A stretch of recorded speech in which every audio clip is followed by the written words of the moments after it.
गायत्री मंत्र हम सबके लिए सबसे पूजनीय प्राचीन मंत्रों में से एक है। पर सोचिए, क्या हो अगर इसकी जो सामान्य समझ है, मतलब एक प्रार्थना के रूप में, वो इसकी असली शक्ति का सिर्फ एक छोटा सा हिस्सा हो? तो चलिए आज इसी के पीछे छिपे रहस्य को समझने की कोशिश करते हैं। तो सवाल यही उठता है कि क्या एक पुराना मंत्र हमारी सफलता का एक तरह का ब्लूप्रिंट हो सकता है? आज हम गायत्री मंत्र को सिर्फ एक धार्मिक मंत्र की तरह नहीं, बल्कि खुद को बेहतर बनाने के लिए एक प्रैक्टिकल टूल की तरह देखेंगे। ये कुछ ऐसा है जैसे कोई प्राचीन कोड हो, जिसे अगर हम समझ लें तो हमारी अपनी ही क्षमताएं अनलॉक हो सकती हैं। तो आखिर इस मंत्र का रहस्य है क्या?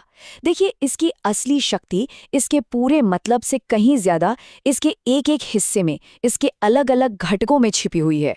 चलिए इसकी पहली परत को खोल कर देखते हैं। जी हाँ, गायत्री मंत्र असल में 24 अक्षरों से बना है। और जब हम इसकी शक्ति की बात करते हैं तो इन 24 अक्षरों में से हर एक का अपना एक अलग वजूद है, अपना एक अलग महत्व है। ये सिर्फ अक्षर नहीं है, बल्कि ये 24 सद्गुण यानी 24 शक्तियों के बीज हैं। मतलब एक अक्षर शायद सफलता के लिए हो, दूसरा साहस के लिए, और ऐसे ही आगे भी। अब देखिए, जो बात इसे सच में दिलचस्प बनाती है वो ये है कि ये मंत्र 24 खास गुणों को अपने अंदर विकसित करने का एक कोड है। आप इसे एक तरह का आध्यात्मिक रोड मैप भी कह सकते हैं। ये जो संख्या है ना 24, यही इसकी कुंजी है। ऐसा माना जाता है कि ये 24 अक्षर 24 सबसे जरूरी सद्गुणों को दिखाते हैं, और जब कोई इन गुणों को अपने अंदर उतार लेता है तो वो इंसान एक देवोपम यानी देवता के समान चरित्र वाला बन जाता है, जो न सिर्फ अपना बल्कि दूसरों का भी भला करने की क्षमता रखता है। इस प्राचीन ज्ञान को आज के हिसाब से समझने के लिए चलिए एक बहुत ही मजेदार तुलना करते हैं। ये आपको एकदम साफ हो जाएगा। ये एक बहुत ही पावरफुल आइडिया है। देखिए, इसकी फिलॉसफी ये है कि जैसे हमारे शरीर को हेल्दी रहने के लिए कुछ केमिकल्स जैसे विटामिन्स और मिनरल्स की ज़रूरत होती है, ठीक उसी तरह हमारी पर्सनालिटी को आगे बढ़ने के लिए, तरक्की करने के लिए सद्गुणों की ज़रूरत होती है। और यहाँ पर ये तुलना बिल्कुल साफ हो जाती है। जिस तरह शरीर में किसी विटामिन की कमी से कोई बीमारी हो सकती है, ठीक उसी तरह हिम्मत या सब्र जैसे गुण की कमी हमारी जिंदगी में रुकावटें पैदा कर सकती है। ये नजरिया हमारे स्वास्थ्य को देखने के तरीके को ही बदल देता है, शारीरिक भी और मानसिक भी। हाँ, ये सवाल मन में आना बिल्कुल स्वाभाविक है।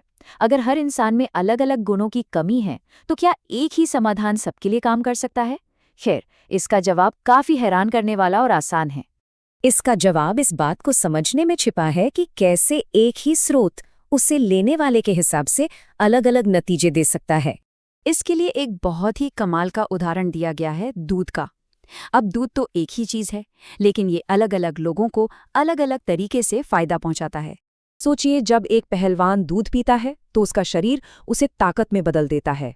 जब कोई स्टूडेंट पीता है तो उसकी याददाश्त तेज होती है, और जब कोई योगी इसे पीता है तो उसे अपनी साधना में एकाग्रता यानी कंसंट्रेशन मिलता है।